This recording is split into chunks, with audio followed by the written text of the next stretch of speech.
Mm. The broadcast is live. Oh, thank the gods. Here we are. Okay. Well, hello, everybody. Hello, anybody that's there. As you can see tonight, we have the wonderful Jez with us, with J.D. Astra. So, Deathless Dungeoneers is, as you've put there, I mean, I'd read your stuff before as Firebrand, but I hadn't read Deathless Dungeoneers. And I started it yesterday, and I'm halfway through at the moment because I'm loving it. So I'm really, really enjoying that one as well. So I'm glad. So there's loads of stuff to talk about. So don't worry. Sure. I said before, we might not talk for long. I might get bored. Nah, fuck this shit. I've been looking forward to this conversation.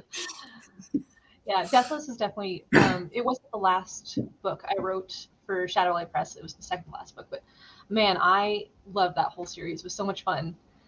The worst thing though is like I go into it like, yeah, I'm gonna write something fluffy. It's gonna be just like fun and fantasy and like no serious plot, just kind of like having a good time. And then halfway through book 2, I'm like, oh no, here comes the world building and the plot, and here comes the stuff and the no. And it just keeps going, and it's getting bigger and bigger.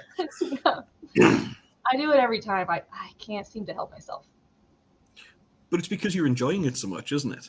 Mm-hmm. Yeah. You don't. Hi, Don. But I mean, this is the thing. When you're writing, are you a plotter or a pantser? I am a plotter now. I didn't used to be. Years and years and years ago, when I met James and Jeanette and started hanging out with them and learning about lit RPG and the genre, and then got invited to work with them. They turned me on to plotting, which my brain, it was just like a missing piece for my brain. Before then, the books I wrote were only novella length. Because I held the plot, like the whole thing in my mind as I wrote. Mm-hmm. But then James was like, yeah, you can actually write that down beforehand. You're like, no, that's what I before did. you start writing. I was like, oh, shit. I just recently tried to pant something because I wrote the blurb first and was like, this sounds awesome. I just want to go for it. And I did. And then like by chapter 6, I was like, oops, I fucked up this beat. Uh-oh. And I have to go back and like plot the whole thing. I just keep going. I'm writing it and I'm like, I don't know if that's going to work. Fuck it. I'm just going to keep writing. I'm just going to go anyway. So you're a pantser. Yeah. Oh, totally. I am. It's fun. 100% pantser. It's fun. Isn't it? You're just like, I don't know where this might take me. This could take me to wonderful places. Well, you're writing and you've got this sort of like, all right, so I know that these characters are going here and they're going to go to that place and they're gonna fuck off somewhere completely different because they've just met this guy and shit is going on and you're going, what the absolute fuck is going on? Hi everybody except Dawn and feck off Paul. I don't know what's going on with Dawn there. No doubt someone's going on in the chat. Yeah, no, we were talking about lit RPG books has a post in it right now where live action is happening currently. Some interesting stuff. What's going on? What am I missing? It was a post requesting more lit RPG books written by women. So of course, Dawn shows up repping all of us girls, and I show up to the fight too, and we're just like, yeah, look at all these cool books that are out there. But a naysayer came in and was like, what does gender even matter? And we're like, well, because representation matters, and because it does. If you've not met Paul before, it's blurry between Jess and I can't think she's running very fast this whole time. Yeah. This is about Paul's level. This is him on best behaviour. Dawn is the target of the day for harassment. I take somebody brave. TJ, you alright, dude? She's strong enough for it though. She'll kick the shit out of most people. Yeah. She is small, she is feisty. There were like 60 comments on that one. Well done, ladies. Yeah. we brought it. It's stupid. For me, it always seems weird. Hello, Facebook user.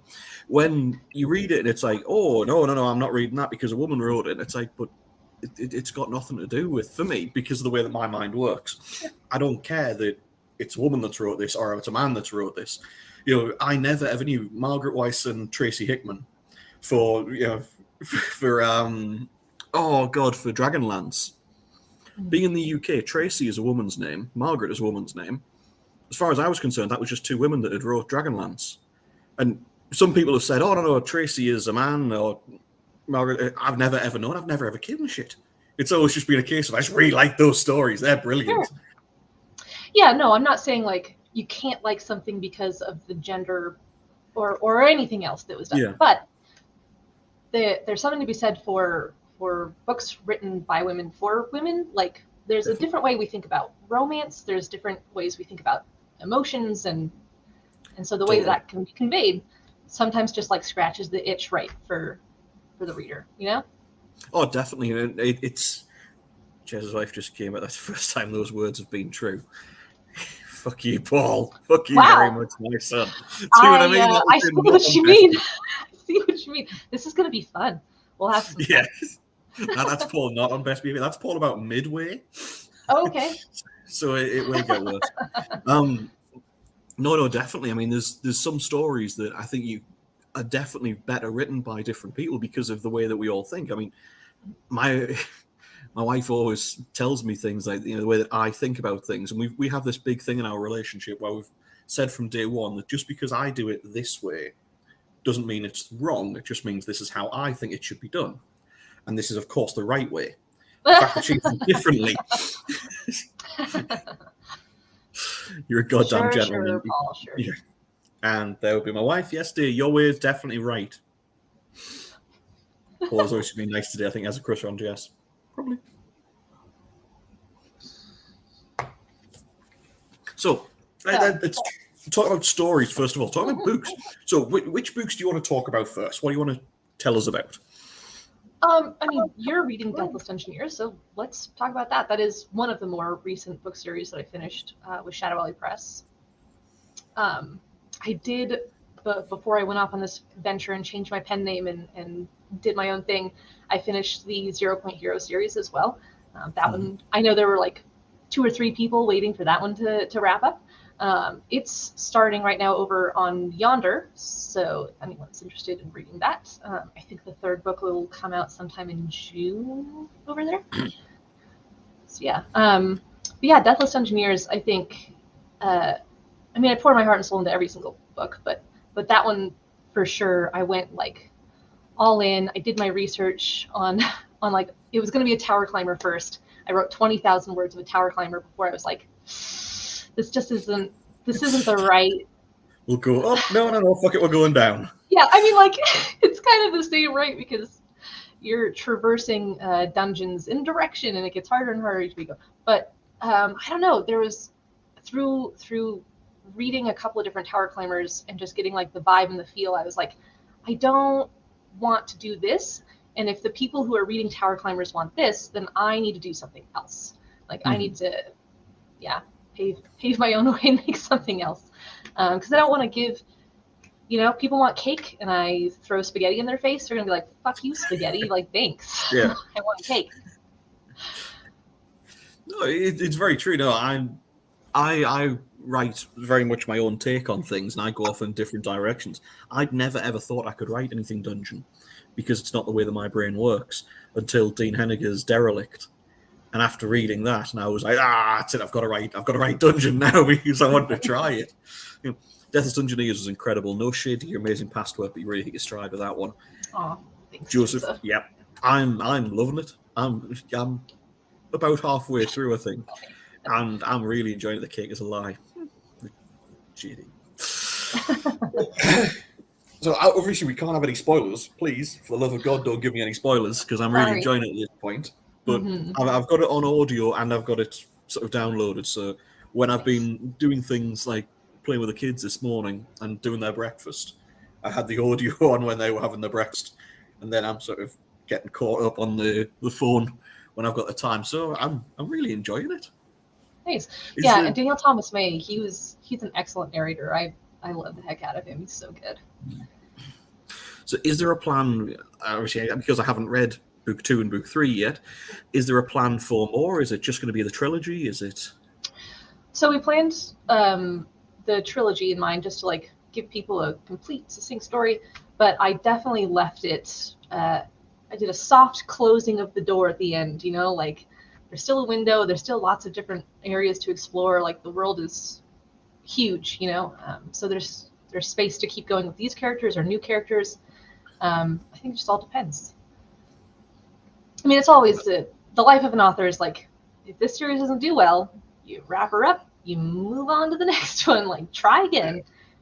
James Hunter says it, shots on goal. That's his mantras. Just keep going, keep doing it. Mhm. Richie, welcome, dude. Richie? As Probably not usual, that late. nah, he's not that late. I'm surprised. It's surprisingly quiet at the moment. I have 2 cats and 2 dogs. One of the dogs is upstairs with my wife. 2 cats are down here. And Shit Biscuit, the other dog, is usually around here. Yeah, his name's Shit Biscuit. Shit Biscuit. Wow. Well, his name is Buddy, and Okay. Budweiser when he's in trouble. But his full name is Budweiser Shit Biscuit the Third. Because he is that much of a dick, he needs a full name and to be like the 3rd generation of it. So at the moment, it's just sort of a little bit strange that he's so quiet because it means that he's plotting something and he's going to do something fucking ridiculous, no doubt. And the cats will at some point be wandering past, showing the world their arse because this is what the cats do. Nice. Yeah, they're classy like that. So, Viridian Gate Online. Mm-hmm. That was the first series I did with Shadowlight Press, my first lit RPG. You enjoyed it, obviously. I mean, you're still did. crazy in the genre, so... Yeah. So the story of kind of how I got started on that was fun and interesting and also maybe a little stalkerish. I don't know. I met James and Jeanette at a con in Denver and just sort of stayed in touch with them, started reading Viridian Gate Online. And then, I don't know, I just kept bugging James. He kept giving me these vibes that he was going to kill Cutter. And I was like, you better fucking not, man. So I just messaged him. I'm like, you kill this character, I'm done with you forever. And we just like got to chatting, and I don't know, like we saw each other at cons, we hung out, maintained a relationship, and then they decided that my prose were good enough to let me into the Viridian Gate Online universe and try writing for one of the characters. Abby was my favorite, so and having been in the game development world myself and a woman, it kind of made for like a nice fit for me to write her character. Though I'm not a person of color, so I feel bad that I couldn't tick all the boxes. But, 2 out of 3.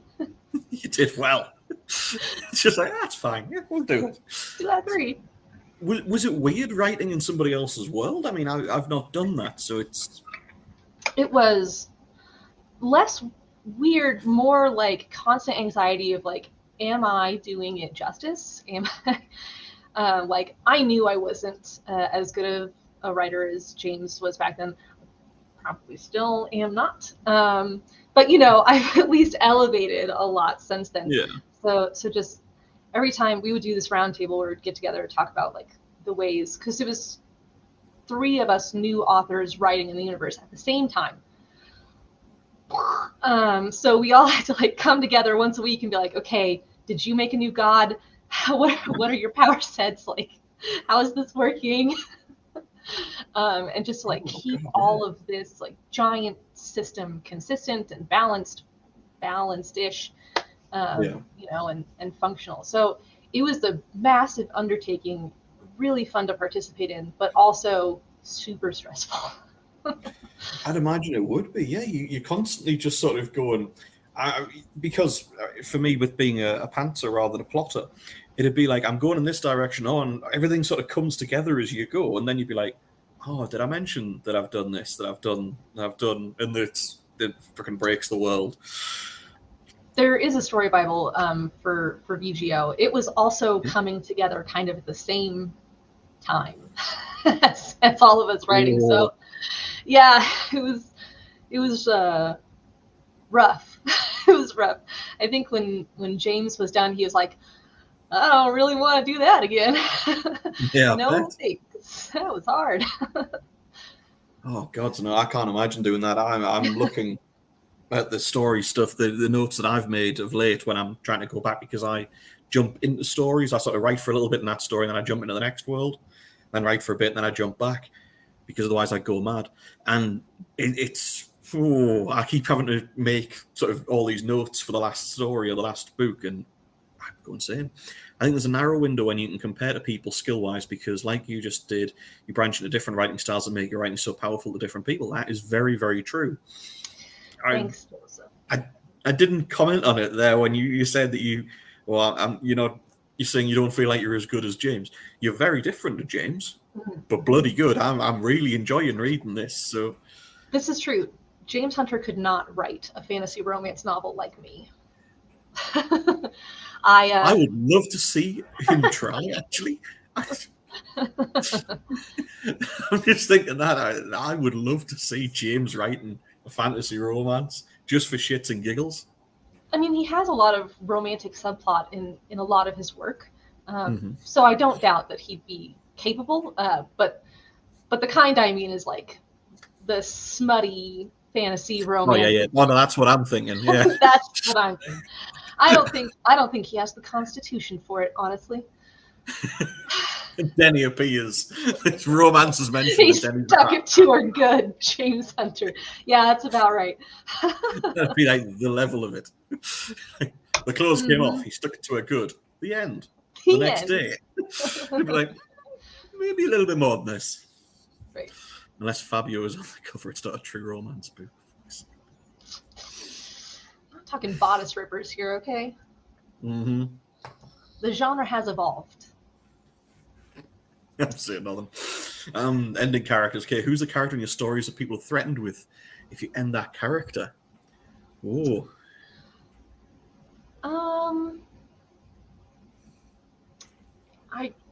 I don't know. You go first, Jess. You go first. In Rise of Mankind, James Mans, we're making it a thing now. Yes, TJ, we definitely should. For Rise of Mankind, it's definitely Beta. If anything happens to Beta, people are saying, I will fucking riot if you kill Beta off. And it's like, yeah, okay, don't worry, Beta's safe. Beta is about as safe as possible to get. Or Gint in the Underverse, because Gint is batshit crazy and would find his way out of anything. If I deliberately wrote a way to kill him, by the time I finished writing it, he would have fucking escaped the box. Because that's how the little bastard is. How clever he is. Nice. She got a message from Geneva saying, I will cut you if you kill Gint. Oh, yeah. Goodness. See? I do see. I think the most recent thing I can recall is just someone being very upset about. You've gotten to the scene where Aki is. So, yeah, in book 3, some things happen, and someone was just like, if Aki doesn't survive this, I'm going to be real, real mad. I'm going to be real mad at you. So, yeah. Aki's a fun character. He was really, I had to channel my inner Spock super hard. Channel it hard. I can see that. I can see Spock, yeah. He's very logical. He's very, well, this is how. This is it. It's on rails. This is how this is done. This is the correct way to do things. Yeah, the no contractions got me a little bit as well, because it's so like. Yeah, I have some regrets. It makes perfect sense. I have some regrets in his writing style, in his speech pattern style, but you know what? What's done is done. No, it fits him perfectly. How do we get Geneva to stab you regardless? Probably just give her a whip round and send it to her, or just for shits and giggles. Gint is Geneva's boyfriend. Geneva loves the big bangs. I don't know. We actually sent a pillowcase with Gint on it to Geneva. Oh, like a full body. Oh yeah. Pillow. Except we also then you flip it over and we got the back of it done with assless chaps. Nice. Just because we're they're really classy like that. Mm-hmm. Kristen did it all for us and snuck into Geneva's house and put it on her bed. Snuck it? Like breaking and entering? Pretty nice. You got a key, so unofficial, but yeah, pretty much. That's hardcore. That's a hardcore prank. I don't think it was prank. It was more we expected it to sort of like laugh about it, and she's really still cuddling it a lot. Well, if it's comfortable, that's. Yeah. Gint is a little bit unstable, though. I think this is probably a mistake. So the insides don't match the outsides, then? The fluffy. Definitely not. Yeah. Flushy. No, unstable, definitely. I have a genuine question for once. How does romance fit into an RPG? This is my wife, so yes, I'm going to stay out of this one because anything I say I will be hurt for later on. How does it fit in? Well, from having read a lot of romances written by women. I've read a couple with like romantic subplots written by men. The way that these are my opinions. This is my thoughts and my opinions. This is not fact. What we're interested in here. They're the presentations are different. The way that, so from what I've noticed, I'm rambling. Women pay very close attention to tactile sensations, smells, these sorts of things as like romantic tension is building are important for them. Being shown affection in like different manners and how like that gets recorded in their brains and their monologues and how that works is just different from how I've seen men writing romantic subplots from a male's perspective. Like those aren't the kinds of things that they pay attention to or that they want or that are important to them. So yeah, how it fits in, I guess, is whoever the target audience is and how you execute it. Based on all those words that I just rambled off. Yeah, Richard is right. Booze and boinking, yeah. Sorry, this makes me think of boinking beasties at Dragon Con now. Now I'm on it. Oh, Jesus. Yeah. I'm going to leave that one alone. Men are idiots when it comes to romantic subplots. I don't think so. I don't think so. No. Well, okay. Well, maybe this isn't fair. I was thinking about Rogue Dungeon, but I was like, that was co-authored by Eden Hudson, and she is not a man, so maybe, you know. When I first started writing, I was told about Denny, and Denny had asked me, was there any romance in my books? And I was like, oh, yeah, there's a little bit. And people were saying, if Denny likes it, you're all right. But if Denny thinks it's crap, then you've got problems. And I was like, oh, okay, right. And it was sort of, if there's romance in it, Denny will read it. You need to understand this. You're going to find out if Denny likes it or not. And I was like, fuck, who is this Denny guy? Who is this guy? I was like, I love it, yes. Nice. We, at Shadow Alley Press, we have a Denny also. His name is Stonebreaker. And if it's lit RPG, he'll read it. And he'll let you know if he likes it. He will be bluntly honest. Eden is wild. She's wild card. She's actually 3 baby bears in a trench coat stacked on top of each other. So why baby bears? It's cuter. Just because it'd be fucking a tall trench coat otherwise. Right. Well, yeah. I just always have this image of like the baby bears, you know, like when they fall over things and they're constantly like rolling down hills and shit. And the mother bear's going, for fuck's sake, chasing them down. It's like, right. Grabbing him, dragging him across the street. Yeah. Yeah. It's a weird thing for me being in the UK because we have basically no interesting animals in the UK at all. So it's always very strange knowing that you have all these kind of wild and wonderful animals over there that are just roaming the fuck around and doing shit. Because here, the only wildlife we have is the locals. And that's pretty much it. But they're pretty wild at times. Seals and a honey badger. I don't know where you're going with this, Joseph. Joseph, that would be terrifying. For a start, 2 seals, a honey badger in a small enclosed space in a trench coat or something, that would be a fucking mess. Only the honey badger is coming out alive on that one. So. Oh, yeah. Honey badger don't give a shit. Yeah. That's insanely true. Highland cows, they are fucking scary. They're basically normal cows with bigger horns and dreadlocks. Mm-hmm. And they're ginger because they're Scottish. And that generally means that they're mental anyway. So it's like, yeah, they're just fucking crazy. They'll kill you. They'll kill anything. They'll attack anything just for shits and giggles. Now, as we've sort of weaved a little bit around there, weave around the cows back to the. Okay, let's get the Highland cows in here. We were discussing romance and that should Caroline stealing cows sex. Just fucking no, Richard. We're moving on. Yes. Let's go back to romance in this because do you want to tell us about the romance? Yeah, I will. I've kind of been posting and poking and prodding just a little bit in a couple of the groups, just the tip, just dipping the tip in a little bit to see if there's interest. I shifted genres and wrote a fantasy romance with lit RPG as the secondary kind of genre. It's the magic system is very integral to the plot and the way things go, but the romance and the mystery element of the book are definitely primary. But yeah, I changed pen names for this. I definitely targeted women. It's always been like a really important thing for me to try to get more women into the genre because I love video games. I love lit RPG. I want to see more women enjoying the kinds of books that I enjoy. And I want more women making those kinds of books so that I can get super smutty, romantic plot lit RPG books, you know, like plus 10 to penis enlargement. I want to see this happen.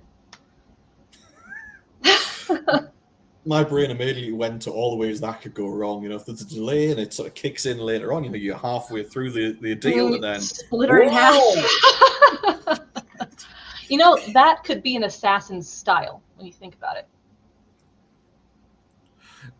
So many You know wrong ways. Sorry, you thought Paul was going to be bad. Like, oh no, I'm loving it. You take off the chain, I'll go nuts. All I'm saying is I've got the rum, so you know. Good. I've got water here. Maybe I should go find some scotch or something. You got that stuff for? Barbed wire. What the hell's wrong with you, Oh Richard? my goodness. I wasn't talking about, this is some sadism stuff. It's definitely out there. I have stumbled across it in my sampling of the romance genre so that I could understand how to write a romance novel for women. Man, there's some stuff I found that I was like, that is not my kink. And then there's some stuff I found that I was just like, oh my God, that is. I didn't even know. Surprise. You're like, excellent. Excellent. New things to try. There's sometimes you just go on, yep, I'm putting that one on the fucking list. I'm going to have a go. What is this beauty of romance novel? Yes, yes, Denny. It is, yeah. I think Geneva has put a link. Yeah. There it is. And there we go. Chimera Bounty Fair Prison. Oh my God. You said it right. Thank you so much. So many people are like, the chimera. And I'm like, oh, it's not chimera. It's not chimera. Oh, it's required? Oh, yeah, obviously. Shit. This, I wasn't told it was required to drink. I didn't know. It's a disgrace. It's a disgrace. I'll just have to put a straw in the rum and make do for you. Wow. Directly into the rum bottle? But at the end of DragonCon, we were drinking rum buckets. Oh, yeah. Around for that. Yeah. I was, yeah. I had my own personal bucket of rum, I remember. It's pretty great. Yeah. It was a bit of a blur for me by the end of it, I'll admit. Because that was just rums. He's going to say it right in accent. Yeah, pretty much. I'd say it's right because I said it, but fuck you very much. The way I said it's the right way, period. No, I think a lot of people have been saying it wrong that I've heard so far is just because they're not fantasy readers. Like I said, for this, I targeted women who are interested in romance novels. So a lot of them read, contemporary stuff. Sure, they've read some fae romances, but you're not going to get chimeras in a fae romance. Now you can, because I wrote it. But yeah, so introducing. You see them every so often. They put sort of these romance novels in the genres that we're in, and you see them in the Amazon categories, and they pop up, and some of them look absolutely fucking insane, and some of them are just I shagged the.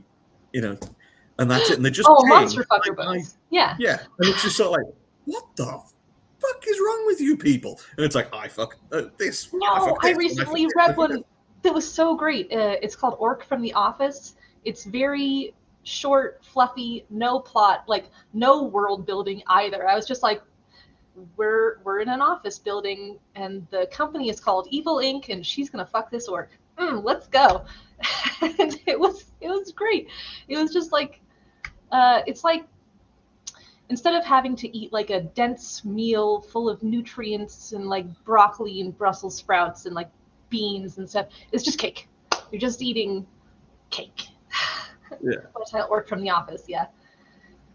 She accidentally starts a blood fever mating ritual by elbowing him in the face, trying to get a drawer open, and things go crazy from there. It's hilarious. Paul, we have found a genre for you, my son. Get your ass in gear and start writing your twisted shit. You're going to be a billionaire by the end Cork of the it. Hork! Oh, Beautiful Ed, title. you legend!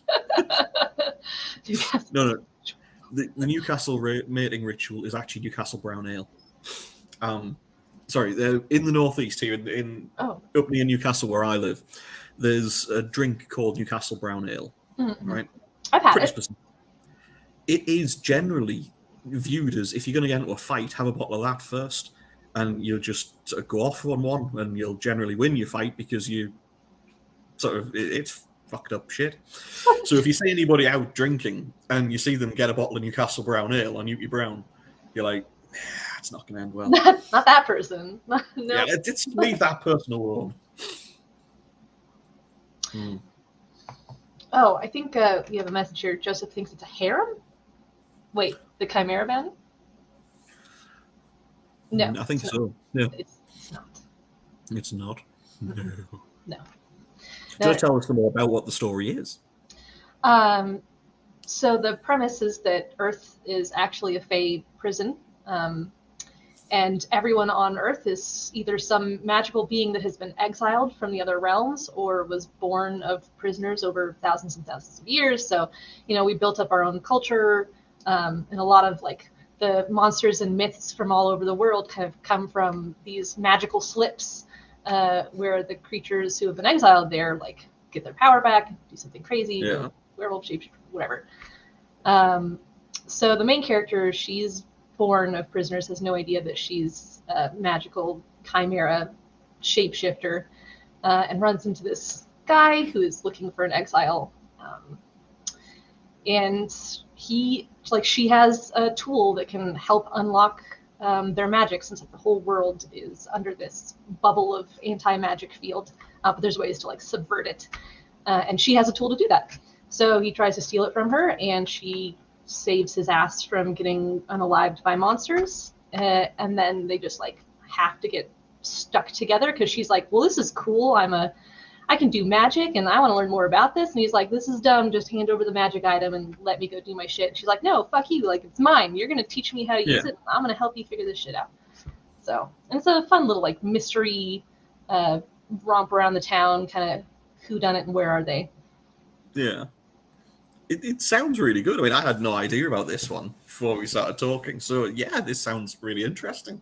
It also sounds it's one of those things where it explains so much about the people around us so many times. If you say it is a fair prison, it'd be like, that really fucking makes sense. Yeah. Especially Paul. There's no way that should be normal. JD, what do you consider your target audience? Well, as JD Astra, my target audience is kind of, probably males, 22 to 45, 50, who enjoy lit RPG. That's what I write as JD Astra, but as Ember Holtz, I definitely write for women 18 to 36 who are interested in fairy smut. Such a lovely way to sell that. I'd love to read more lit RPG for female authors. So there's explicit on-screen sex multiple times in this book. So just fair warning for everyone involved. Oh, who are my favorite female lit RPG authors? I mean, Dawn Chapman, obviously.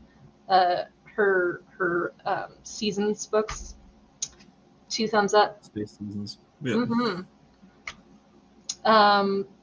But as for everyone else, I mean, as I kind of mentioned before the stream started, the last 6 months, I have transitioned away from reading so much RPGs so that I could immerse myself in romance and really learn the tropes, ins and outs of that genre, and make sure I made a book that was targeted very well at the readership that it would vibe with. So yeah, So you're saying you spent 6 months reading porn? Yeah, It was awesome. I'm going to continue doing it. Orc from The Office, man.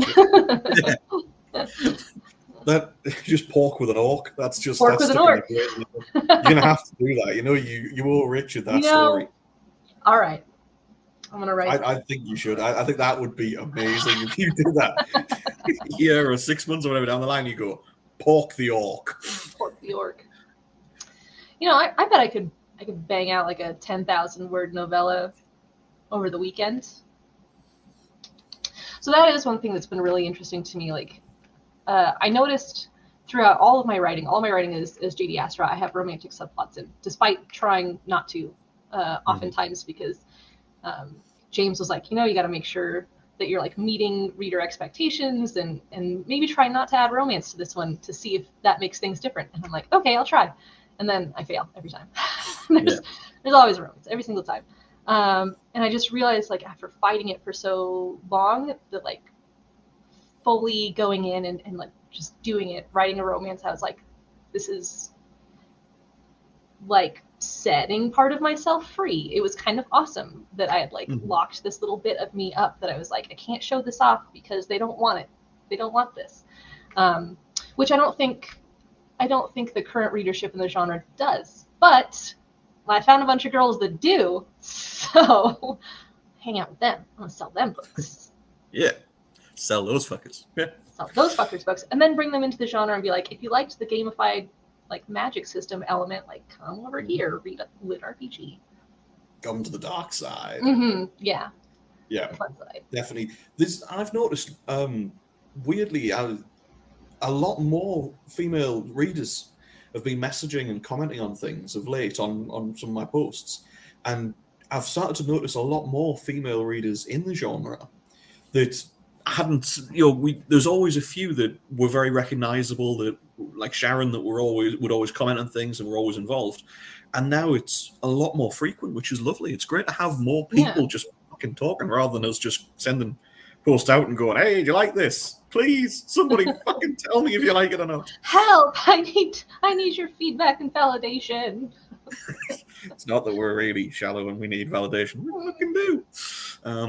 Most don't want romance unless you want a small subplot, like really small jokes on those writers, and I love that shit. It's part of life. Having good relationships and bad relationships, depending on your point of view, is part of life. It's part of the fun that you get through. So I always think that romance is an important part of any book because it's all about life. Yeah. That's what you're selling. Yeah, definitely. Yeah. I think we had a couple of comments come through rapid fire, and I was like, shoot, I can't keep those in my head. I am shallow. Let's have a look. What authors starstruck you when you first met them? Well, that's a good one from Joseph. Come on then, JD. Well, I don't leave my house very often, so I don't get to meet a lot of people that much. But man, a moment when I was like really, I recall it because I don't, it's all gone. All I remember is the feeling of just being like, there they are, there they are, there they are. And my brain is like, who were they again? I'm like, I don't know. I feel like a dummy. Maybe I need that drink. You definitely do. You always need a drink. For me, it was really, really weird with not so much as like starstruck, because I'm an arrogant bastard and I tend to view everybody I've ever met in my life as on the same level with me, including the bosses of most companies I've worked for, which really doesn't end well. I'm not shallow. He's deep. We don't realize it. No, I'm really shallow. You might be having a different conversation here on the side too. Yeah. Leave that one alone. But for me, it was really weird. The first time I met other authors at all was Madrid this last year, rather, at the 20 Books group, and going and meeting all these authors. And for me, speaking to any authors was this sort of like magical thing that, these people are writing these wonderful worlds and creating it all, and they're talking to me. Why the fuck are they bothering talking to me? And meeting these people, and they're all like, oh yeah, come over here. And the first time I met James Hunter, he was like, you man, and I was like, yes. Me. I'd just literally gotten out of bed, gone, fuck, I've overslept, dragged clothes on, legged it across to the conference hall, and he's standing outside talking to a few people, and he goes, you're responsible for some of the changes in my company. And I was like, yes. And he just said about sort of things in the past and the way that he'd seen some things happening, and he decided he was going to do things with just a strange comment on my part that had been involved. That was all. It was nothing to do with me, really. But that James knew who the fuck I was and instantly involved me in a conversation. And I was just sort of like, yeah. The conference started and we sort of all went in, and then we came back out, and I went across to him and I was like, look, James, I need to apologize because I didn't know what the fuck to say to you when you said that to me. So I just kind of went, yeah, and walked off. Yeah. Yeah. And instead it was like, yeah, oh God. Yeah, I was like, I looked like such a fucking idiot. But, I'm sure not. Also, I'm sure he appreciated that you coming back and being like, sorry for just, and walking away. it was just such a strange day. Yeah. I mean, he's a good lad, James. I'm an old trainer in his book and now a bloody ossifer in Jez. Yeah. I deliberately made Richard into an officer in one of my series, just knowing it would piss him off. Because as an NCOs and officers hate each other with a passion, because NCOs actually do the job, officers fuck it up generally. So naming him as an officer was like, you fucking bastard. Why would you do that? I'm like, I'm going to make you a captain as well. That's one of the things I actually love about this genre is like the community of readers and writers is so tight knit that like oftentimes the readers, like the super fans, they get written into the books. And that's just so freaking cool. Like I haven't seen that anywhere else in any other genre. So definitely not. But you definitely don't want to see it in my genre now. Like, mirror. Well, yeah. They're reading and going, hey. Yes, it is that big. Thank you very much. Reading it and going, she's just ruined all the respect I ever had in my life. The worst thing is it's true. Some of my favorite reading has been meeting people and then reading their books. DJ Bodden, TJ Reynolds, you, Jess. In a weird sort of way, that emotional connection really does something for me. That is not weird, Joseph. Meeting people and then reading the books is fucking is brilliant. We don't hate each other, we just hate fixing all their mistakes. Yeah. The NCO code does really hate fixing all the officers' mistakes, but it's not that. Oh, wait a minute. What, TJ, weren't you an officer? Only in this genre fans get written in. They get written out too. It may well be that they do in other ones, but we just don't know. We have no idea about these people. It'd be fucking hilarious to find out that they do, actually, depending on some of the stories. Though, yeah, some of the stories, definitely not. And don't give them maps. Yes, you never give an officer a map. First, that's all right. That's okay, TJ. I was concerned that you were an officer there, so that's all right. Oh my God, Joseph. Can I get another one, sir? Yeah. Fucking legend. You fucking legend, son. Wow. That goes down really well. Be like,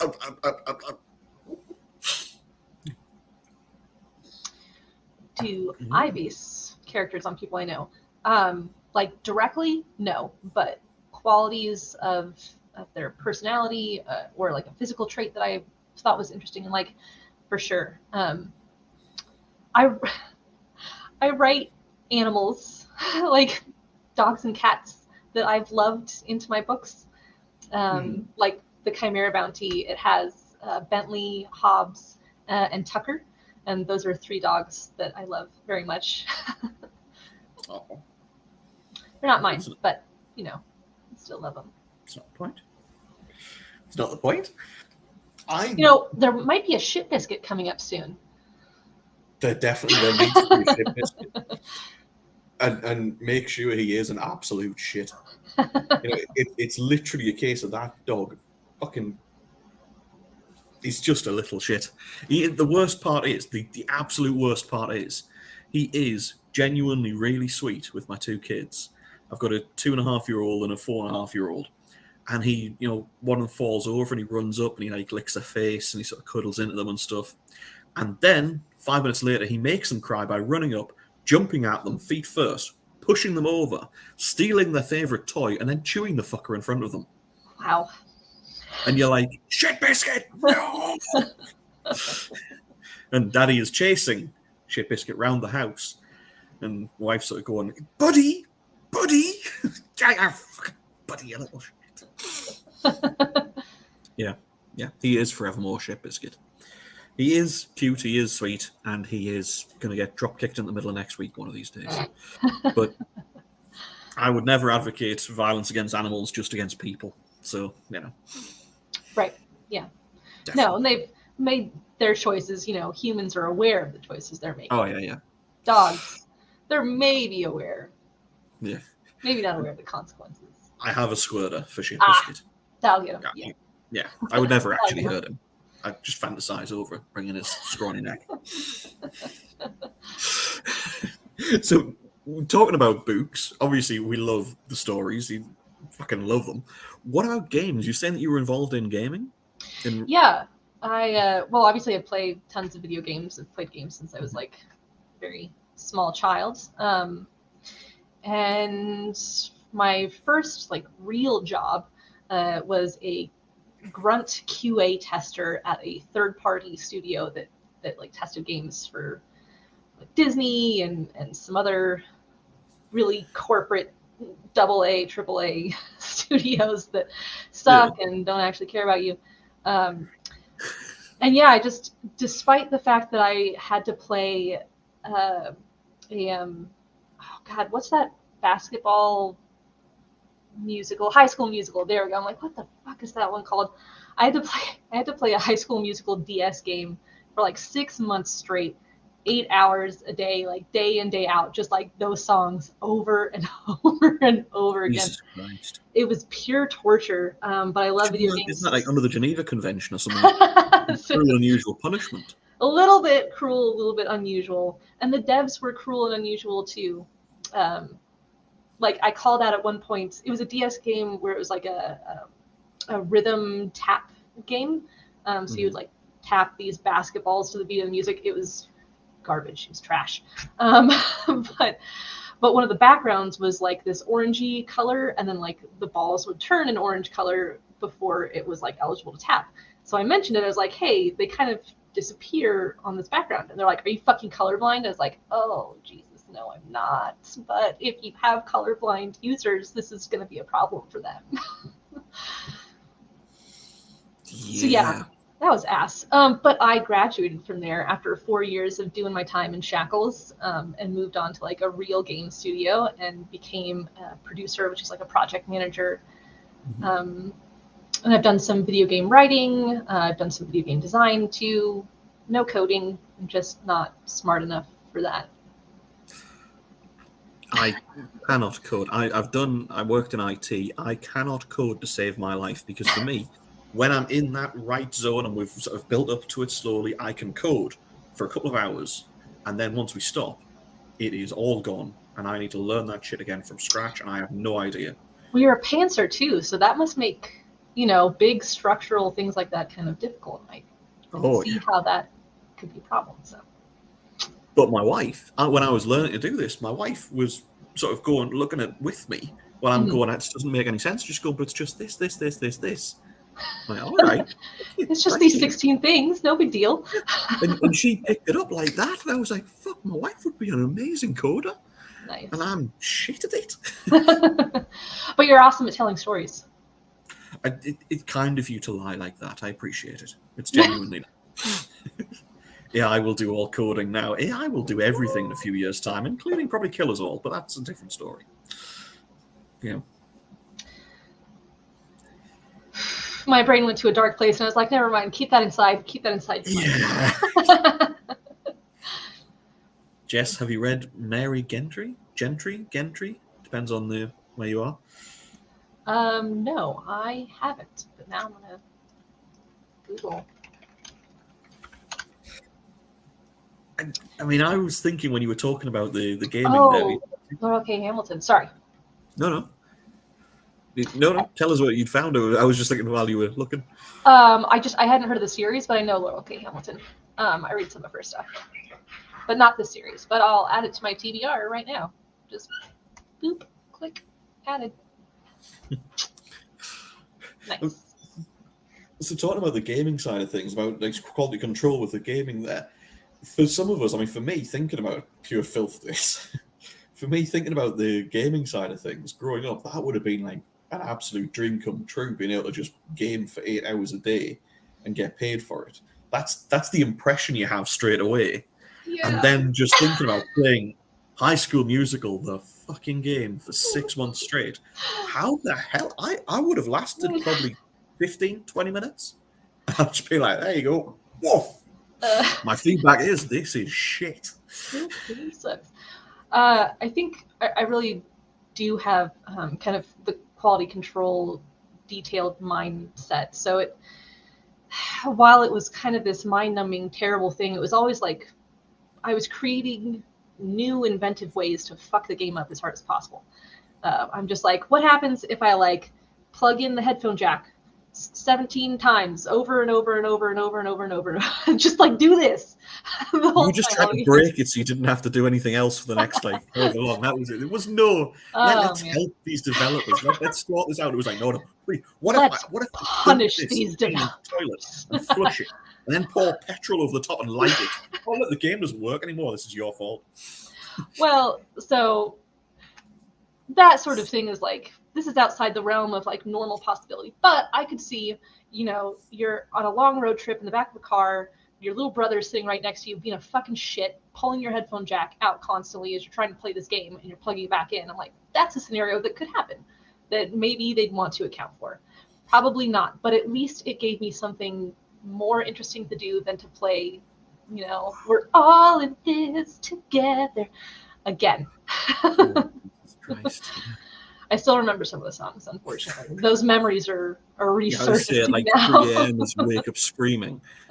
Jesus, I mean, just even the thought of that. Oh, I also played several Hannah Montana games that were just like the worst thing I'd ever experienced in my life. Oh, I'm with you on that, Richard. I'm feeling fucking traumatized on Jez's behalf. Oh, fuck a duck. JD, how long have you been writing? How many words a year or a day do you try to write? Well, I've been writing like a fucking casual since I was a little baby, but publishing since about 2014. I got serious, and daily now I'm in a unique situation where my partner is away traveling, so I don't have a life, and I just write all day long.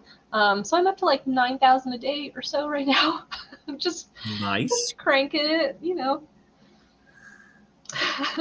What's your best? My best ever, 12,000. It was madness. It was like dawn to well past dusk. It was a 28-hour day or some shit. When you have those days afterwards, is your brain fried? Sometimes. I mean, like this whole past week with my partner traveling, I don't know. I've been really into what I'm writing right now. I'm writing like a Victorian era fantasy dark mafia romance, and it's like dark as fuck and so much fun to just like put myself in this position of being a horrible wretch who's just like willing to unalive anyone for no reason whatsoever. So, I mean, and I love the grind. I love writing so much. Like when I wake up in the morning and I'm like, okay, I've got to market and I've got to like go look for newsletter swaps and then I've got to do some ads and then and I'm like, or I could write. That's still work. That's still technically work. And I'm like, I'm going to write. And then my book doesn't get marketed. These minor details.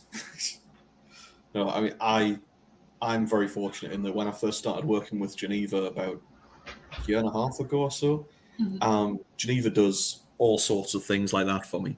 And she does, as a PA, she does everything else. Essentially now I just write And I just go, Jeeva, you know this, you know this, you know this, you know this. I just fucking throw it all at her and just like, deal with all that shit, will you? So I can just leave it alone. That's So awesome. yeah, I'm fortunate in that regard. Yeah, I thought about, I think she and I even talked about having her come on as my PA for a while too. But unfortunately, like, my finances are where they are, and I want to pay people for their good work. So I'm like, I guess I'll just keep doing the marketing by myself. Shit. Such a lovely way of putting it. Definitely descended from an officer, Jez Mundo. Richard, you don't have to tell people that you descended from an officer. It's all right. You know, you can keep that shit to yourself, mate. Don't you worry about it. What got you into writing? That's a good one. Oh my God. It was so long ago. I don't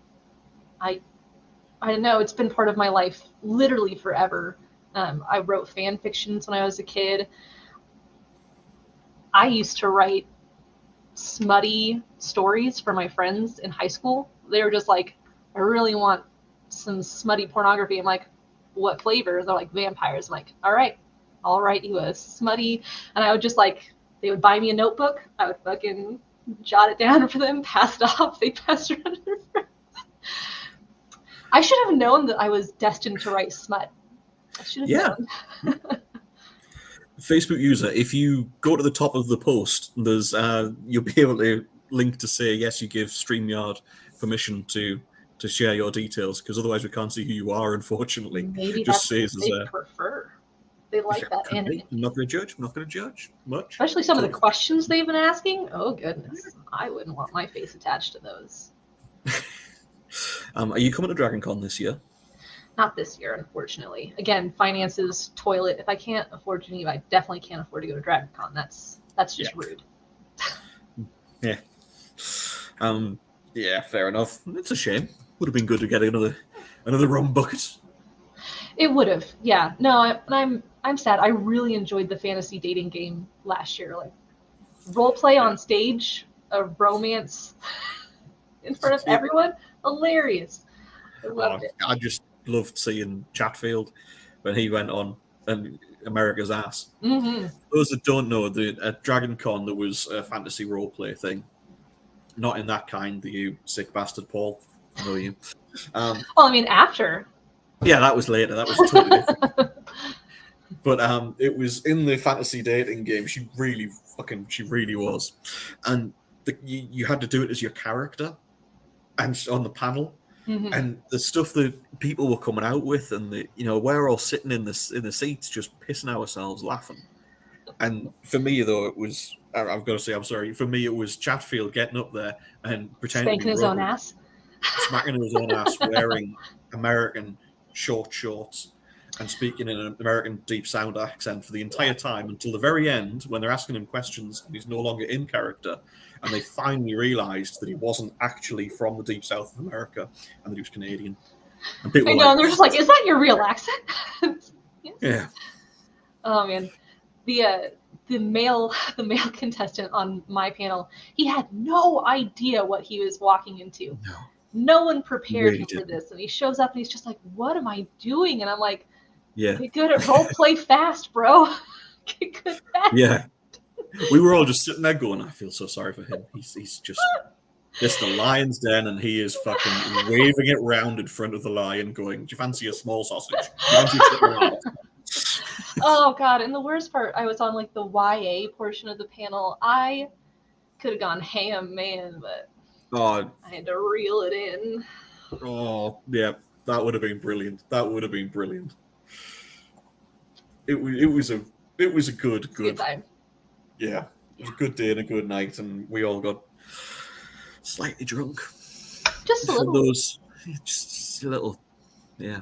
That is one of the amazing things about Dragon Con. Like, you just go, does someone have any alcohol? And like 17 alcohols descend upon you, and they're just like, here you go. You're like, my glass is empty. No, my glass is not empty anymore. I may never see again. Hey, JD. Yeah, and the fact that people, as Lars said there, believe that Chatfield's a real Canadian. He's actually a Brit transplanted into Canada. which makes it even worse. Now, counting your own books, Denny, if you can choose one lit RPG to become a TV show or anime, what would you choose? Ooh. Rogue Dungeon, 100% anime, definitely. I want it. I want a Rogue Dungeon anime. That would be good. I think Virgil's Valor, Virgil would work really well. I think as an anime, or The Land. The Land really would as well. Lots of content too, yeah. Never ends. Yeah, I'm thinking it's massive, so it could be all sorts to all people. And it's written very much where so it would work. I don't know. I remember the first. So many. I'm a heathen. I only read the first Land book series. I'm the worst. I don't know. I didn't vibe. It wasn't. I didn't vibe with it. There was no romance in it, So I was kind of like, Yeah. There's other books out there with romance. I'll go for those.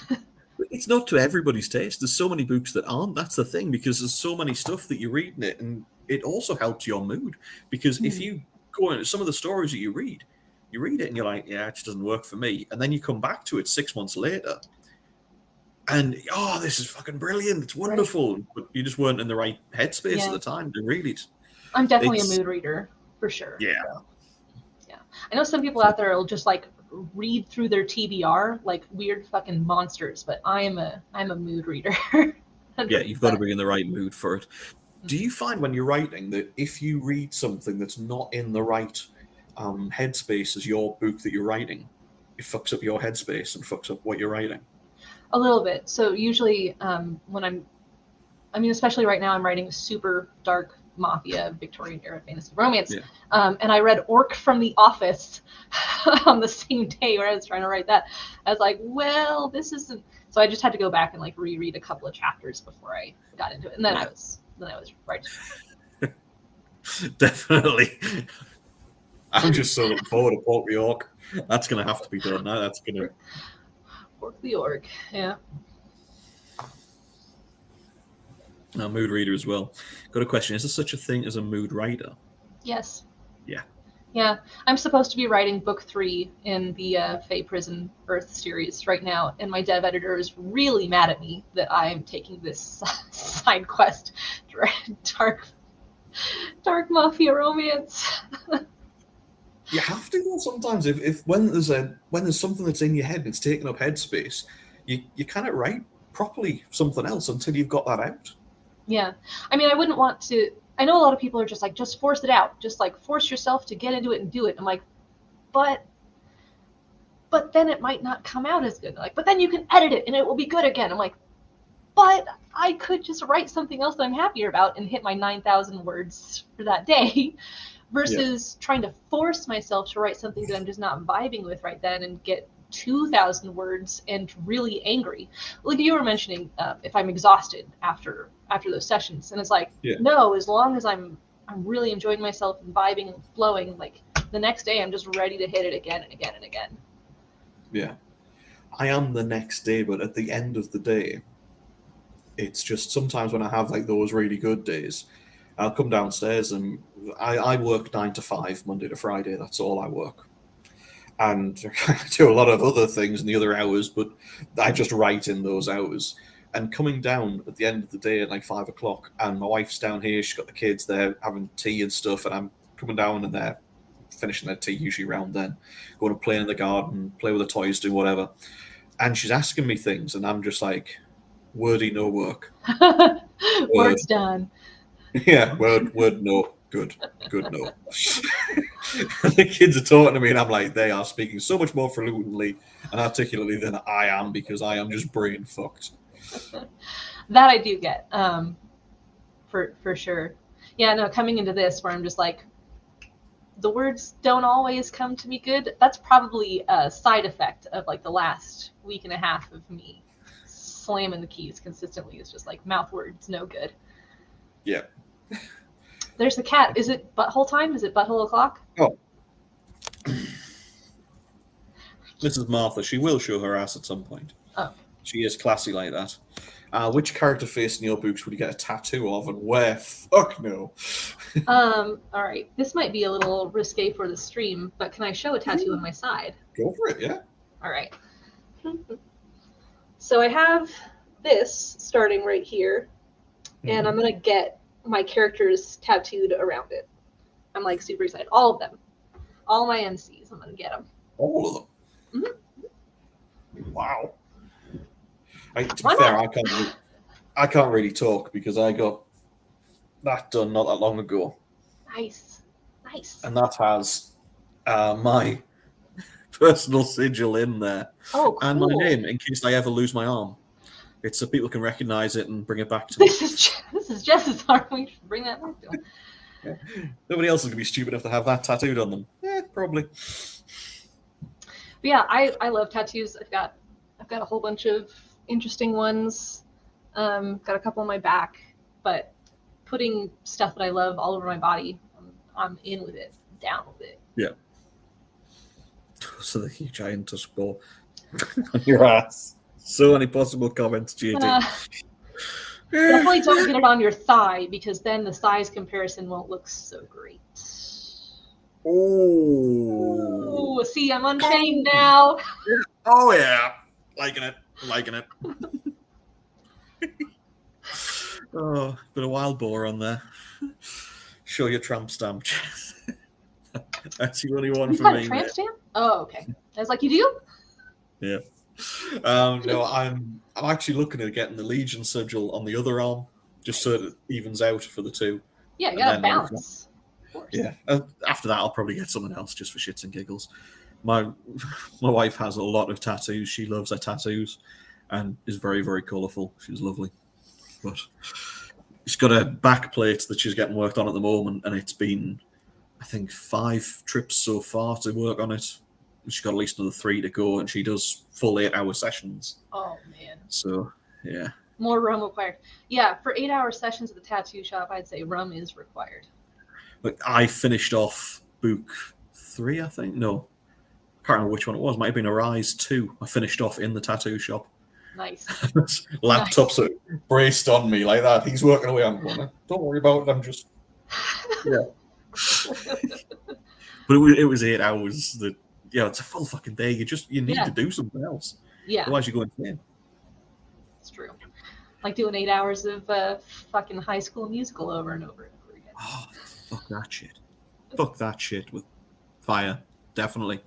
First lit RPG you read and loved. Well, the first was Birding Gate Online, because I met James Hunter at Mile High Con, and he was like, there's this thing called Lit RPG, and I wrote a book for it. Or no, he was in the process of writing it, I think. Yeah. Yeah, anyways, so that was the first one. Additional fucks to that part. A lot of books. Yeah, a lot of fucks. I've noticed on mood writing again, just back to that, like, I've been grumpy recently writing this dark mafia romance. There's fucks everywhere. So many fucks. Like, as I go back through and edit, I'm like, I don't really need that one. Don't really need that one. Oh, God, it's like 10% of the work on this fuck. That would make a lot of sense. Yeah. I sometimes get one of my early editors did come back to me and she's like, I've just taken out 1/3 of all the fucks you've put in there. She's like, do you want to look at phrasing? Because you took out all the fucks I have to give. It is 90% of a squaddie's language. It really fucking is. Yeah. It's so versatile. You can say so much with just fuck. Hey, fuck you, you fucking fuck. Yeah, yes, it means something different for every single fuck. Yeah. Sorry, I have the other shit bag has turned up now. Oh. And she is on the floor. Nice. Yeah. Martha, yes, stay over there. We don't need to see your ass this time. Fucking cats. So we've talked obviously about games, about your past working in games and having to do. But what about games you like? What games do you like? What are you playing at the moment? What have you played recently? Yeah, so I got really into Stardew Valley for a while. There was just some it was just very peaceful, And also, I made every single one in town my boyfriend and girlfriend, so that was excellent that I got to do that. Yeah, I had a harem going. All right, everybody, they were all mine. Yeah. I've also been playing Stray. I still haven't finished it yet because the part got too scary and I had to stop. um, Horizon New West. New West? Is that the right word? Anyways, the new Horizon Zero Dawn one. That is next up on my list.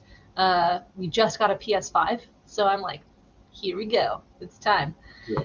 If I can just stop writing for a few minutes.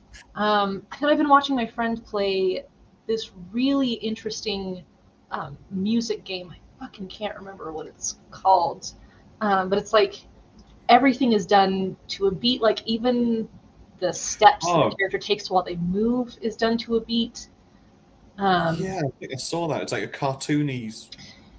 Yeah. It's really like the style of Borderlands, isn't it? Yeah, it has a very comic book style to it, and it just like seamlessly transitions between 3D and 2D when it goes to a cutscene. The music is all actually kind of fucking fantastic. The storyline's hilarious. Like, it's been really fun getting to watch him play that. It's always nice having so many roommates because then I'm like, I don't have to commit to playing this whole game. I can just like stop in and watch my friend play it for a while. I did that with The Witcher also. It's great. What are you playing right now? Honestly, I'm playing Skyrim again. Nice. Because it's fucking awesome. I've just gone back to that and started again from scratch. I get like an hour in a week or so. That's all I get in on it. So I don't really get anywhere very much, but I am enjoying it. Still having a good time. I think that was one of the reasons why Stardew Valley was fun. And Hades too. Fuck, I love playing Hades. I'm so excited for the next one. You can just play for an hour and like feel like you did something, had a good time, enjoyed yourself, and That's good. Mass Effect 3, Richardson. Yeah, that's a really good game. I'm also playing that utter bastard Shema. Got me into Dyson Sphere Programmer. Is this a simulator?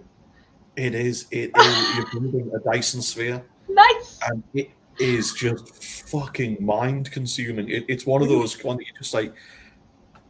I love violence. I'll just be out there and I'll say I love violence. And if there's any police watching, please disregard that last comment. I love violence in my media and not committing acts myself. Yeah. But there is absolutely no violence in this game. It is literally you are a robot, you are harvesting worlds and building factory lines and doing research and technology and making all this stuff to build a Dyson Sphere. And it is insanely fucking addictive. Nice. Well, I had no interest in it. I tried it just because Shema kept on about it. And I was like, right, I'll give it a go. Then at least I can say, I tried it, mate, and it's not for me. And after like 6 hours, I was like, fucking bastard. It is for me, shit. I mean, but you're committing mass genocide by like destroying planets, right? So that's kind of violence. Yeah. Minor details. The phrase you need is I have no recollection of that event, Jez. I just fuck them. I just tell them, I fuck you all. I like violence. Do you really want to question me? I like violence. I too enjoy some violence. There's it's not been going on for that much, but I found out about it during COVID here. Have you seen? Russians, of course, started this, from what I understand, because the Russians are generally crazy, which is full contact MMA in armor, so in suits of armor, like proper full medieval suits of armor. They beat the living shit. They literally are in a ring. It's like full contact MMA with swords, axes, shields, and shit. And swords are out the way. They're just battering the fuck out of each other. And I'm just like, this is what I was born for.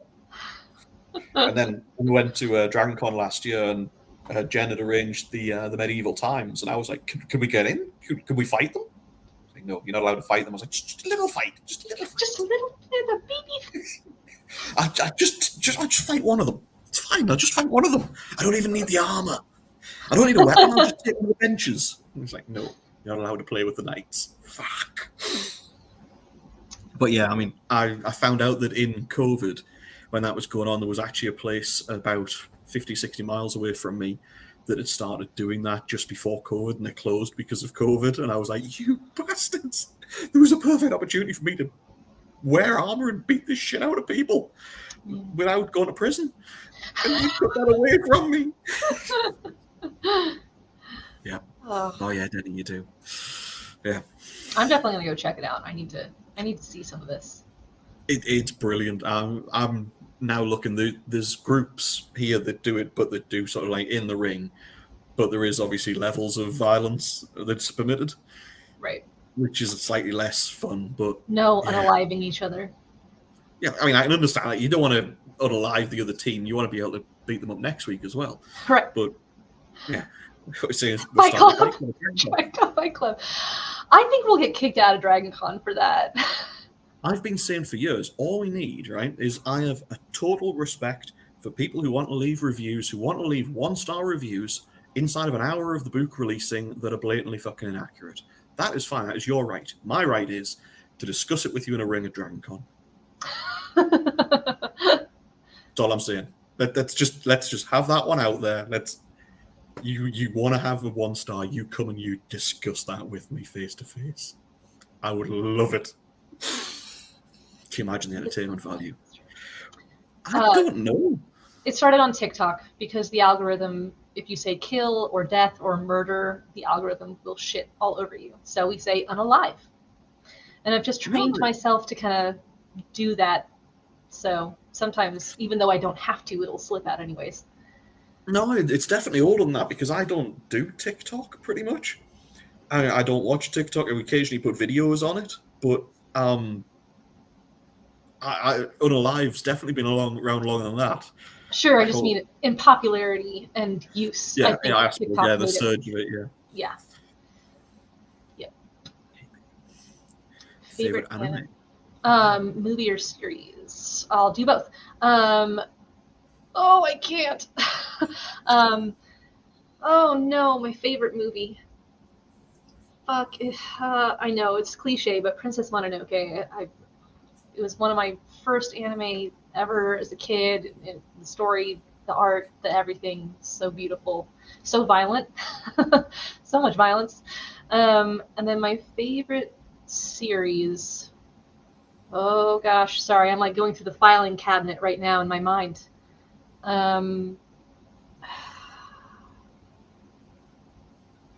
that one's close, but not.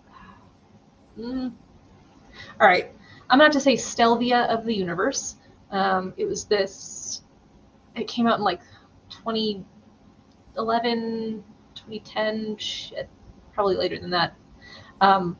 Giant mechs, huge world-ending apocalyptic stuff in the universe coming for them. So it was like an academy in space, and these kids training in giant mechs to fuck up space aliens and shit. It's fun. That sounds good. You can't find it anywhere. You just can't ask. I bet it's not as good as I remember because I got like fan subbed version of it off the. I was a pirate back in my days. That's how I got my anime. Yeah, I mean Samurai Champloo is also pretty far up there. It's good stuff. Enjoy that. Robotech was good. Have you ever heard of August 02? August 02 was like a mixed world it was a manga, and it was sort of a couple of different worlds that were very, very close together, how were all integrated into each other.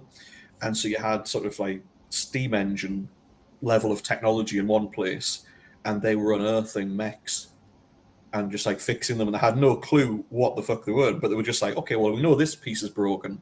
That one over there, we'll get that one in, and like rebuilding these mechs and going to war with each other. And they're like fucking steam level great. It was brilliant. Smurfs. I did it. You ass. Fuck. I think for me, probably Guyver was the best series ever. I loved Guyver. Have you seen that one? Mm-mm. Oh, Guyver, not the live action one. That was fucking abysmal. But the actual original manga Guyver was brilliant. Bio boosted armor. That was brilliant. August. Yeah. And I'm trying to think of the Film-wise, August was fucking brilliant. I mean, Possibly though, Laputa, Castle in the Sky. It also went out as, because that was probably my first ever one. That was, very old. mhm. That was on TV. That was good. I know there's a Studio Ghibli. It's also called Castle in the Sky, and those two It's get there. mixed up. Oh, it's the same one. It's Laputa was the original one, and it's Castle in Oh, the Sky. Yeah, okay. Well then, yeah, I've totally seen that. I just didn't. I didn't realize that it was under a different. yeah. Laputa, Castle in the Sky. Yeah. Let's look. Yep. Yeah, that's one of my favorites too. Yep. I'm a huge Studio Ghibli hoe. So Um, I think that's the image that you always remember. yeah, yeah, yeah. Yeah, love that. But Guyver was fucking brilliant. Spriggan. I remember just not being that impressed with Spriggan, but perhaps I Yeah, was Spriggan. not in the right mindset. Howl's Moving Castle? I watched that shit the other night. It Yeah. was so good. And I ate ramen, and it was just the best time ever. Food and anime, they go together so good. They do. They do. For me, it's like pizza. Pizza is life. Pizza's pretty good. I'm The not gonna newest. say anything. Sorry. No, Denny's saying, need to watch the newest. Hope it's good. The newest of what, Denny? Is that Spriggan? Because I think that's still ongoing or being done fairly recently. I know they redid Guyver a few times, and it was just sacrilege. Mm. It was some of the stuff they came out with was just shit. Oh, Shield Hero. I did like Shield Hero. There was a little bit of non-con that made me feel ick a bit with it, but once you move past that, Yeah. How did you eat pizza? We've got a pizza oven out the back here, and I will go on record and I will say, I like pineapple on my pizza. High five, pat. Oh yeah, Pineapple I on do. pizza. I like pineapple on my pizza. Yeah, fuck you all. It's the way it should be done. You gotta have bacon on it too. Oh The yeah, salty balances the sweet. yeah. I know some people believe that pineapple should be with olives because the salty and the sweet there, but I think olives are fucking disgraceful. But I don't think I've ever done pineapple and olives. I just prefer bacon because bacon. Bacon. Yeah. Bacon. The duct tape of foods. Yeah. Yeah, you just kind of wrap anything with it and it'll hold the food together. Beautiful. Literally. I used to be a chef for a lot of years and used to stuff chicken tits and then wrap them in bacon. Yeah. And you'd get the bacon flavor in it. Brilliant. Pineapple and jalapeno. Yep, that too is a good one. Spicy pineapple. Fuck yeah. I think I've watched Black Clover. Let me. Not sure if I've seen that. Damn right, Denny. Damn right. Oh yeah. I watched the first 15 minutes of it and I was like, I can't stand this main character. I want him to be dead now. So I'm not going to watch this anymore. There's so many times that you really do. You just like, I hate this character. I just want him to die in a fire. Yeah. I tried to get into Demon Hunter, but the stupid blonde bitch, I can't even remember his name. It was so funny. Like I was watching and like for several episodes, I was just like, I don't like this. I don't like this. I don't like this. And then suddenly it started getting good. And I was like, I guess I do like this. And then the blonde character like reappeared. He was gone for like 4 or 5 episodes and then shows back up. And I'm like, oh no, I don't like this. Never mind. Just kidding. Devilman. Did you ever see Devilman? Sounds familiar. They were really good. Oh, Devilman Crybaby? No, that was I think that was like a remake of it. Let's have a look. I think I watched the remake because this looks super familiar. Yeah, that's 2018 version. Yeah, I watched the remake. I thought it was good. I'm looking now, trying to see the original one was. I mean, I think it was all the same characters, but yeah, because it was Amon. Oh man, I'm looking to see if I can see 2004. the. Or wait, 1973. I would definitely wasn't sorry. It was like the 90s. Holy shit! But yeah, Well, it says there's an adaptation in 2004 and one in that would sound 73. might be that. Yeah. Yeah, man, it was like, I remember that one being just like off the wall, psychotic, and I was so there for it. I Yeah. was so there for it. That rebroadcasting version is. Let's have a look. Yeah, don't know what the fuck that is. Not that one. Not that one. Not what I was looking for. Yeah. Speaking of not what I was looking for, manga did bring out with some amazing things over the years. Urotsukidoji was one of them, and literally, Legend of the Overfiend translates into Urotsukidoji, and it was fucking mental shit. It was like demons and like the Overfiend was this massive monster that would destroy all of the worlds, smash absolutely everything up, and would create the baby that would be the unifier of all the worlds, that would take all the ruined bits and make them into a paradise. And it was a brilliant storyline, but fuck me, it was just devil porn, and it was just mental.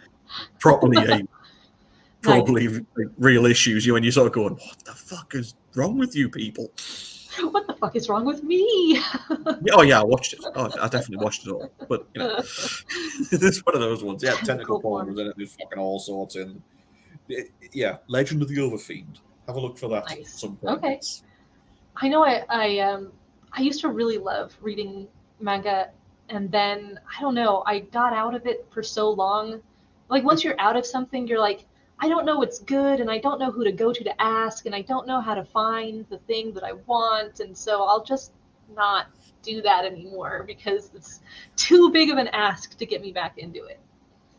Yeah. But maybe I'll just show up at a bookstore and be like, where is your resident manga smut person? Then, This is always one of them. It's just fixated. Oh, especially in Colorado. We got the weebs here, man. We got them. They're everywhere. Yeah.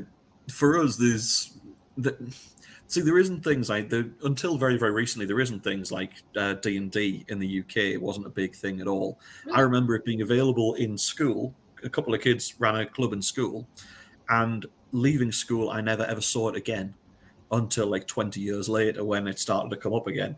And the groups and stuff that do the miniatures, that do all that kind of stuff is not public at all anywhere here.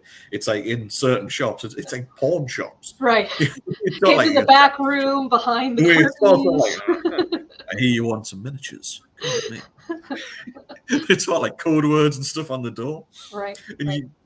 You go in, and these shops, very strange little shops, and the people are sort of like, you walk in and you're like, I'm curious about, and I'm like, a new one. there was a show here for years that was called The League of Gentlemen, and it was like a comedy thing. And one of their skits that they had was this little village in the middle of nowhere in Cornwall, I think it was, where everything was, so they were all murderers of outsiders that came into the village, were all killed and sort of done away with. And everything it's a local shop for local people. We don't want your sort round here. And you get that feeling going into some of these shops. It's like, you shouldn't be in here. You're not welcome. Who gave you the invite? Yes. I saw 2 anime come up that I have seen. Oh no, now they're gone from my mind. But I just wanted to touch on them. I've seen those person who posted 2 different animes. I've seen them. They're good. Oh, Ghost in the Shell and Full Metal Alchemist. Yeah. Yep. Classics. Brotherhood, not the original. Yeah, that's the treatment I got when I tried D&D as a kid. Yeah, that is what it was like here. It was just sort of like, no, you can't do that. Kev Sinclair is a good friend of mine, and he lives not far from me. He's literally maybe 5-6 miles away from me, which was really weird when we first started talking to each other as authors and being like, oh, you know the northeast of England. Yeah, I know the northeast of England. And like try to feel each other out without giving away details where you're like, oh yeah, my house is on Slip Street. You want to drive around and burn me down or something. And when it all came out, we were like, for fuck's sake, I'm talking to all these people that are all over the world, and you fucking weirdo, you're 5 miles down the Down road. the street. Yeah. That's cool though. That's fun. It really is. It is good. We go sort of like axe throwing and shit, just for shits and Nice. giggles every so often. Yeah. But we were talking about this the other day and talking about Warhammer 40k and things, and we're saying like, we're interested in this, we're curious about it and want to find out more. And me and him went to a Warhammer shop not long ago, like the last weekend, and we went in and the guy just basically just kept going, no, there's new stuff coming out, you don't want to learn any of this, just, yeah. And we were like, can you tell us about it? He was like, no. And that was the guy that ran the shop. We were like, okay, we'll just go club, I guess. Jeez. Yeah. I honestly hate it when people treat their passion like an exclusive club and someone curious. Like, so what if you spend, 10 minutes, 20 minutes, 30 minutes talking with someone about something that you're passionate about and they decide in the end that they're not interested in it? So what? Like, it's how you grow your genre. It's how you grow your passion, though. Talk to people, bring them in. Yeah, it's pork the org, man. Yeah, just drug them, give them the good stuff, and drag them in, and go, fine. Or just get them addicted to naughty stories. That also works. Yeah. Whoa, that's a lot of words. Well, worse yet, I finally got to play in college, and I got upset because after 2 sessions in college, I tried to join the role playing. Yes, I sat quietly for 2 sessions just to be told monks shouldn't talk. That's not how the class works. I was like, you've never studied monks, have you? They wouldn't shut up. That's where we get most of our writing from those periods. That is really valid. And to be fair, how do you play? Yeah, that's very true. He is a great brand ambassador, yeah. Yeah. How do you play any kind of game where you're like, no, you shouldn't be talking? Fuck that shit. Magic the Gathering is big where I'm at. Comic shops have game rooms for them in 40k games. Same. Yeah. I grew up on Magic the Gathering. It was, part of my life. If you're a true Warhammer fan, you've sold your first child and have 4 or 5 more in your home. Maybe that's why he didn't want to talk to you about it. He's like, you got kids? Warhammer's not for you, man. It could be, yeah. Worse than crack. Yeah. I have heard it's like plastic crack, but I should probably move on from Warhammer before we really get murdered by a load of Warhammer. Yeah, those secret societies who will come after us for talking about their. I'm genuinely curious. I am interested in playing it. I'm just, we went to the shop and we were just basically told, get fucked. I played a barbarian who only grunted for 5 years, and in our farewell game came out with this really eloquent speech. That's beautiful. I love it. Yeah, that's the way to do things. So we've talked obviously about the books, we've talked about the films, we've talked about games. Mm-hmm. Is there anything you want to talk about to talk about the stuff that's upcoming? I mean, you said about your new release that we've got literally just out. Yeah. Chimera. But what else have we got? What else is going on with Jez and with Ember? Well, with Ember, Chimera Bounty came out on Tuesday. The Starlight Heist is book 2 in that series. It'll come out in July. I'll be looking for arc readers on that one in probably about 4 weeks, I'm guessing. So, Smut sounds good to you. Buy book 1, give it a read, see if you want to arc read for book 2. I'll throw this up in private chat. That's my website, www.emberholtwrites.com. Throw that up for me. And yeah, I'm writing the Victorian era dark fantasy, super dark mafia romance that's been incredibly fun right now. That one's going to be a 4-book series. I'm super stoked for it. It follows like each of the sisters that are princesses of this terrible dystopian kingdom.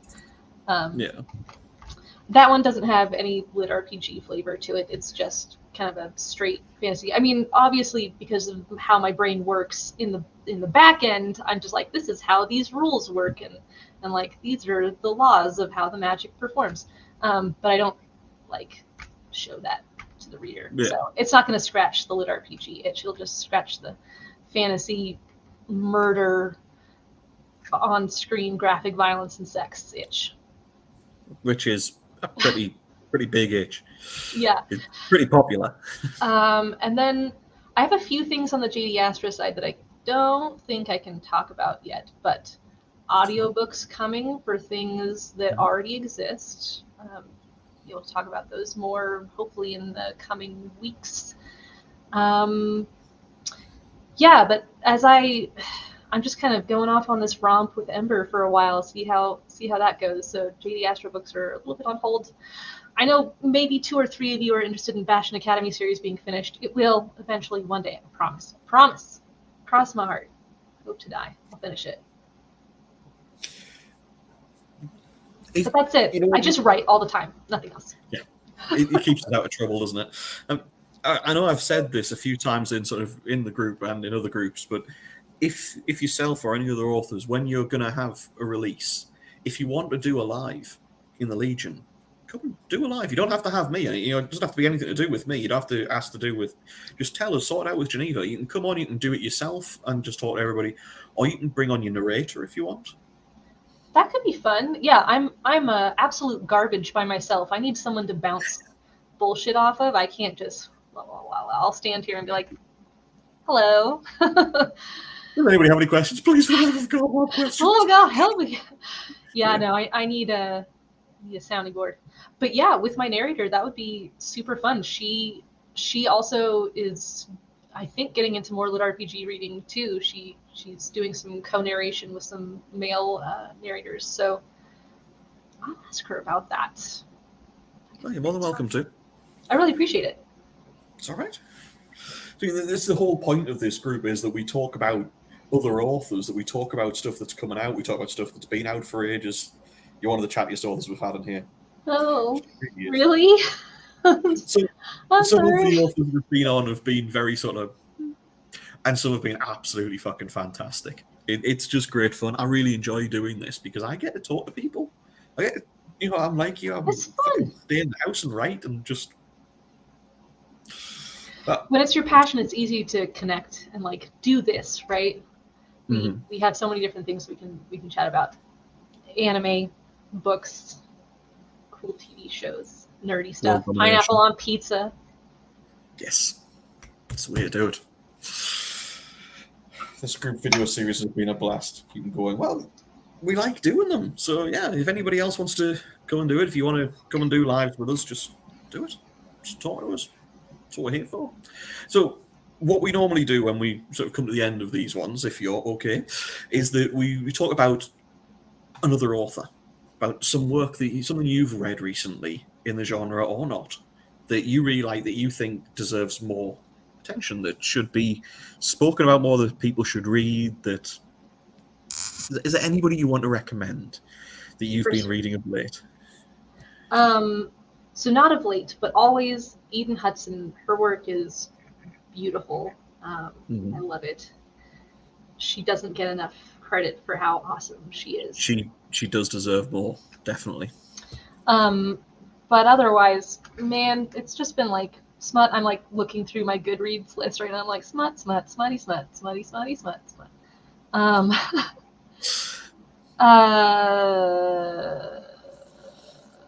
Let's see.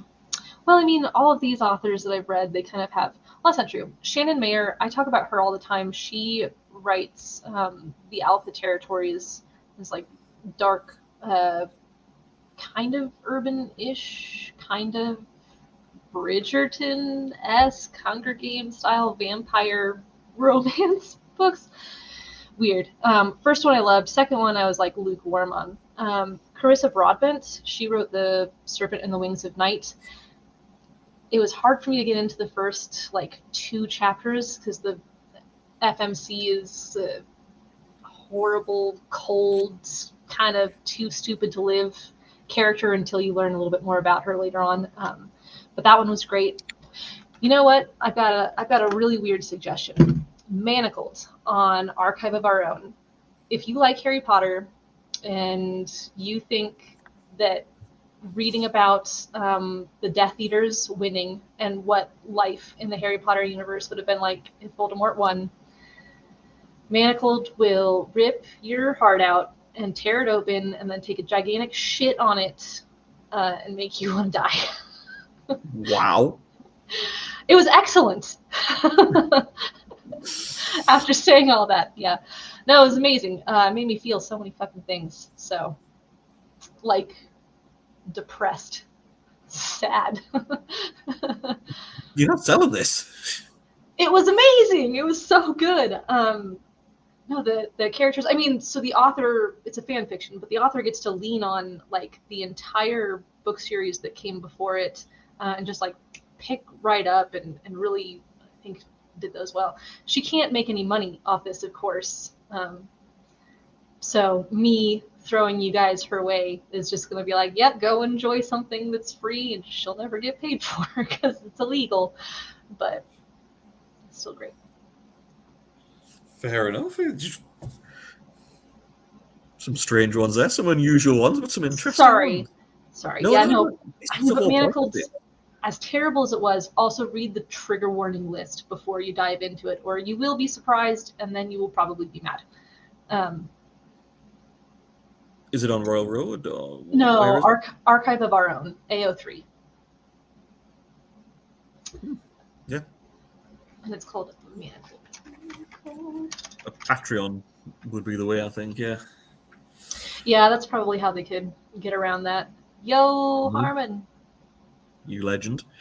From myself, I will add in, obviously, as I've said earlier on, I'm reading this brilliant story at the moment called Deathless Dungeon by somebody called J.D. Astra, which I have been fucking enjoying the hell out of. So I haven't finished it yet, but I'm really enjoying it. So I would definitely recommend that one to anybody that hasn't read it. I was reading just before that The Rascal Plains by Phil Tucker, which is his Great Souls series. It's the second book. The first one, I'm trying to remember what it was. Bastion, I think, or something like that. It's the Immortal Great Souls series by Phil Tucker. Brilliant, brilliant series. I'm still trying to figure out what the fuck's going on. It's a very complicated world, and yet it is so fucking good as well. That cover is sick. Yeah. So as these sort of great souls, they can burn mana. They're all in hell. They're all fighting in hell, and they can burn mana to become like sort of more powerful versions of themselves. I won't Bastion. I wonder if it was Jeremy. Thank you, mate. Yeah, Dawn of the Void's brilliant too, and this is sort of his form as one of those covers, and yeah, it's brilliant. I would definitely recommend those. Nice. They have Harmon's covers. Harmon's fucking. He's mad. He's completely batshit crazy as our Harmon. But not just his covers are brilliant, his fucking stories are brilliant as well. And his wife can eat ribs like nobody else I've ever met. What? At Dragon Con, there was plates of ribs. Just putting them down. Yeah, just lots of meat bones just straight into her mouth. They're kind of like flying past you as people are getting taken out by low flying ribs. It's pretty good. It's true, Harmon. Enough about your sex life. Judge a book by a cover. You can't go wrong with Harmon. Yeah. His covers are mad, and so is he. I think that's remarkably accurate. Does anybody have any last questions for our Jess, and talk about any last questions, any last suggestions, loves, hates? She's Mongolian. They pride themselves on eating meat. So many possible comments, so little time.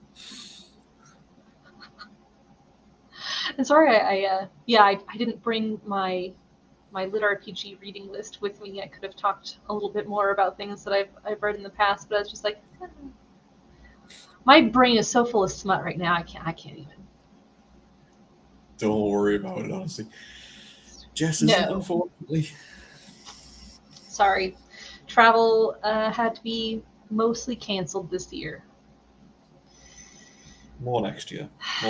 More next year. Yeah, definitely. Because who doesn't love smut? The smut's going to bring in the dollar bills. And Oh yeah. I did already say Harmon, but I'll like quick recap. Yeah. Book 1 in the Fey Prison Earth series by my other pen name Ember Holt came out on Tuesday. Book 2, The Starlight Heist, comes out in July. I'm kind of working on book 3 / put it on the back burner so I could write this really dark fantasy mafia romance thing that's super fun and violent and sexy. And that's what I'm doing right now. Well, it has been lovely talking to you again. Yeah, It was great meeting you at Dragon Con, and well, we'll do this again sometime soon.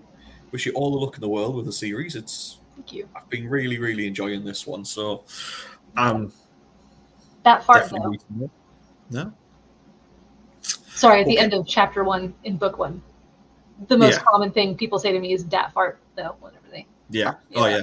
the book. When he's walking away and he's just like, yeah, The it has to be done. It has to be done. one cheek tweak.